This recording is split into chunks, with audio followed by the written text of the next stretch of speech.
I mean, listen, he's gotten a few Grammys underneath his belt, but tomorrow night he's going to Brooklyn Barclays Center, and you get the Rock and Roll Hall of Fame award. I'm so excited for you. It's pretty amazing. It's sort of, it's overwhelming. It's mind-blowing. I mean, just think, you know, when I started, I just was a kid sitting on the edge of my bed wanting to write one hit record. And how many do you have? I don't know. I've sold over 300 million records, 300 million albums, and about 75 million singles. Oh, wow. Man, you are so rich. And you deserve it all. Nile, you're also... He works so hard. I mean, literally, if you ever follow him on Twitter and Instagram, you're always on the road. It's insane, yeah. And then you've kind of been in sticky situations, too, where, like, you're there and, like, you leave and, like, there's a bombing. Yeah, that's right. Was that in Istanbul? That was Istanbul, right? We were performing right when they set off the bomb at the airport, and we were supposed to leave directly after. So instead of us going to that airport, then we had to drive to Ankara, and it just my whole life is stuff like that. What an adventure! I know. And you're also very happy. You seem you're one of the happiest people I know.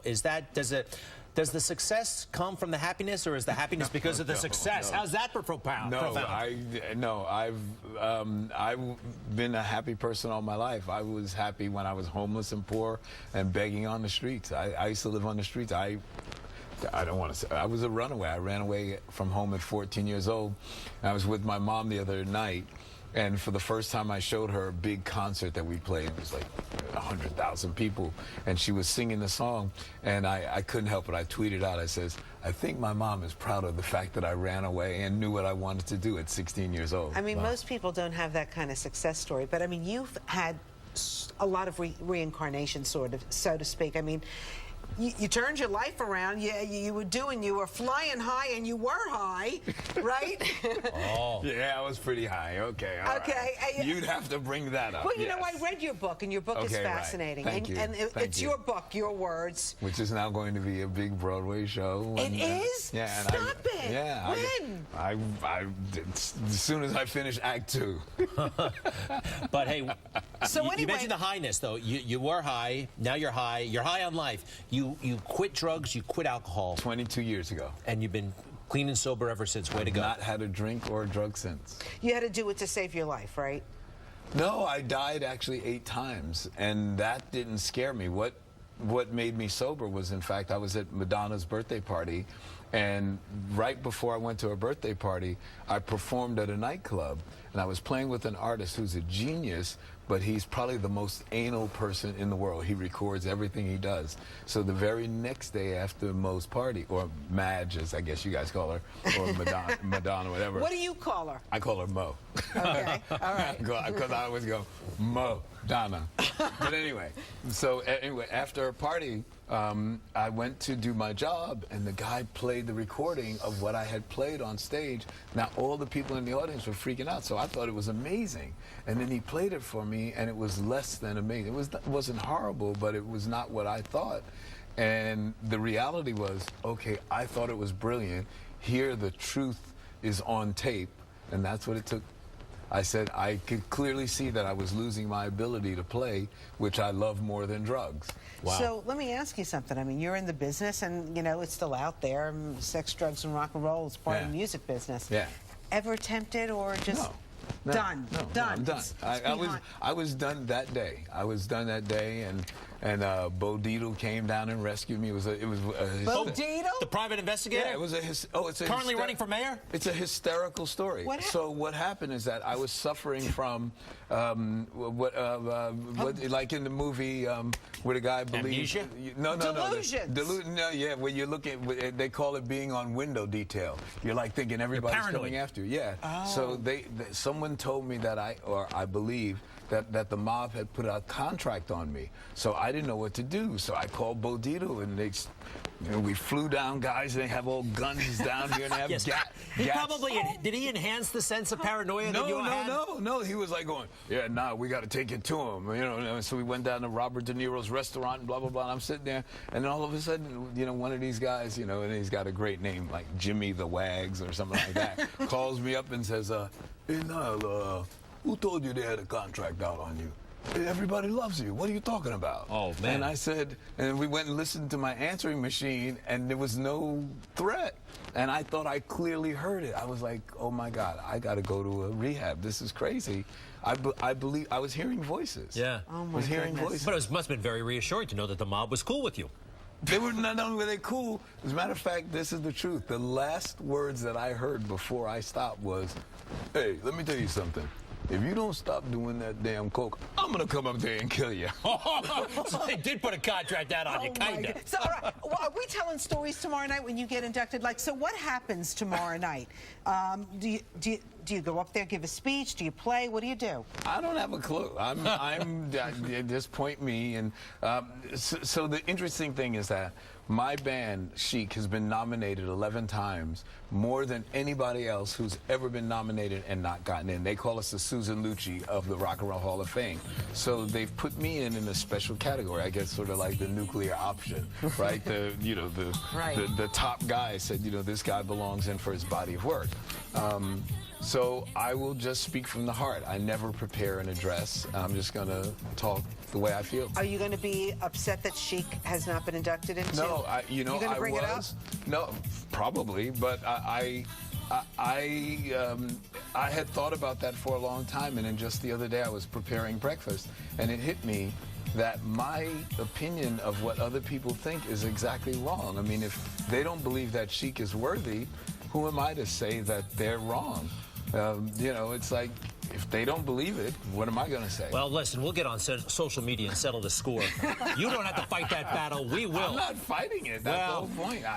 Listen, you're it sounds like you got life all figured out. Do me a favor. I love it every time I hear it. The Freak Out song. You are not going to trick me into doing that again. I don't want you to say the F word, because I know what freak really meant initially.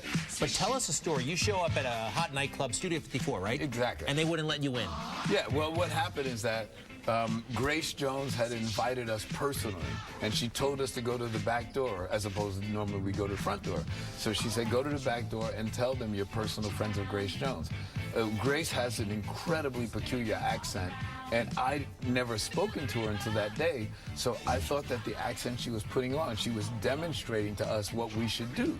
So we knocked on the back door and we went, hello, we are personal friends of Miss Grace Jones. We are personal friends. And the guy slams the door in our face and goes, F off.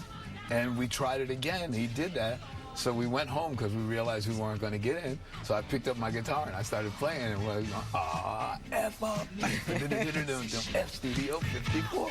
And my partner went, this is happening, and we turned it into Our Freak Out, biggest selling record in the history of Atlantic for 37 years. Wow, amazing. I love it. A bad moment turns into the best ever. By the way, okay, so you had so many hits with Chic. Then you went on and helped like Madonna, David Bowie.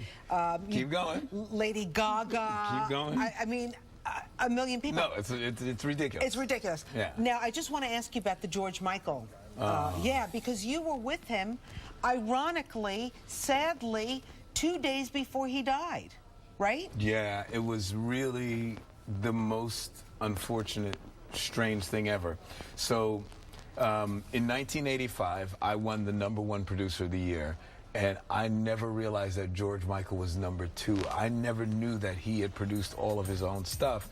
And so he found out that I was going to be in London, and he called me up and said, look, I'm doing a film because I'm on a comeback trail. I'm getting my life together, so-and-so. So I go to his house. We're doing the film, and I'm reading all these statistics, and I'm starting to read all these articles, and they're all about me. That he loved Chic and Stevie Wonder. And here's to show you a good reason why I stopped doing drugs. I wound up being his music director for a concert. I never even knew that I played with him, and he had written, this is the greatest night of my life. I'm on stage with Nile Rodgers. You were high and didn't realize I had no it. idea. Wow. So when you saw him right before he died, was he okay? Did he seem all right to you? No, so what we did, so the way we did the film was, they didn't want me to see him. It was like this very clever concept. So George made a record specifically for me, and there are others, because the film will come out. It was Showtime, I guess. So it's really clever. So he's off in another room, sort of seeing what's going on, because they don't want me to go, oh, George. Yeah. So they wanted to just come from my heart and be about the music. So he prepared 3 songs for me on a record that I listen to and have to respond to. And I'm at his house and blah, blah, blah, and it's all like that. And what happens is that my response is so honest and real, I break down and start crying because he sings a song by, it just brought me to tears. It was incredible. And so they wrapped the film as soon as they did my interview, and everybody from the film, the whole crew, came to my show. So now George was at home by himself with his lover, and so everybody's with me. Yeah, so I don't know, no one's still has come up with they've never said the definitive thing, that happened, but it seemed like it was, I guess, a drug-related thing. But I knew that he had said, to me that, he just got his driver's license back, so prior to that, he probably wasn't nearly as mobile, and, and sometimes when you have problems like that, you go, oh, I'm free. I can go out and do whatever I want. Yeah. I'm glad that you guys were in touch before we lost him. You know what I mean? I'm sure you brought a smile to his face in those final days. It was amazing. It was so what happened was, so he flipped out so much because, I forgot to mention, I was doing the music for the comeback record. So that's what I was doing. So I didn't want to send it to him. I wanted to see the look on his face because I had transformed the song, and I had too much respect to just, give it to the record company. So he said to me, I will call you on Christmas. So I flew back home Christmas Eve. Christmas, I'm sitting in the movie theater waiting for George's call, and an alert comes across the phone. George Michael found dead. Unreal. Unreal. Well, Nile, I'm sorry to hear that, but again, I'm glad that you were in each other's lives. And not only was he obsessed with you before you really knew it, so was I. I was staring at this album when I was in 6th grade. And actually, I knew your voice, but these 2 women I was so intrigued by on the front with the whistles. Do me a favor. I'm serious, before we could download music and stream and do a million things, all you would do is listen to the music and stare at the album covers. And believe me, did I stare. Yeah. Who are they, and where are they now? So the woman on the right is Alva Chin. She was this is when they first coined the term supermodel. So she was one of the first black supermodels. So Alva is half Chinese and half black. Sure. The other woman is actually quite famous too. Is not Christy Turlington, but she was one of those, who would wind up becoming, So they were just faces. They didn't sing. No. That's what happened to us. This was a great accident. So that album cover forced us to put another girl in Chic, because we went on tour, our very first tour, and we only had one girl, and people were like, we're the 2. What happened to the other girl? They thought those were the 2 girls singing. Gotcha. So we had to get another girl, before the tour was over, and next thing you know, that's always been our image. I love it. Well, we got to talk quickly about We Are Family Foundation. It's a wonderful organization that you and Nancy, your partner, have put together, and it's really got a global feel to it. It is a global organization. It is, And we're honoring the late, great Nelson Mandela. Yeah, this has been our most successful year ever. We, we've always done well with, the ratio of program, to admin.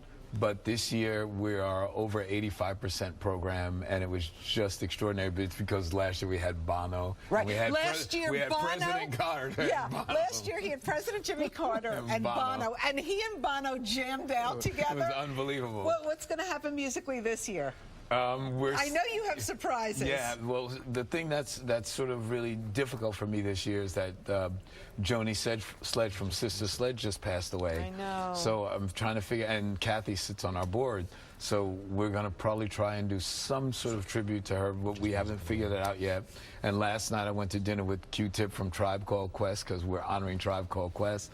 So we're just figuring out now what we're going to do musically, but it's always great amazing. Night. Yeah. And so tickets are available right now for the We Are Family Foundation. Yes. I think it's at the end of April. April 28th. And where are you doing it?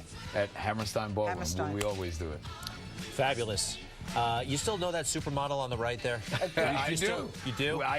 She hits me on Twitter and Facebook all the time. I would love to follow up I would love to follow up still. She's still beautiful. She's still drop dead amazing. gorgeous. And you're the best, Nile Rodgers. Congratulations on your Rock and Roll Hall of Fame of Honor tomorrow. We appreciate it. Awesome. All right, we're going to talk to Tyrese, I think, coming up. But first, we got to talk to Audrey. Hello, babe. Hi. Looks like that's our off-camera terms. All right, folks, let's talk about the weather. Right now, we are experiencing temperatures in the 40s across much of the tri-state area, but it's really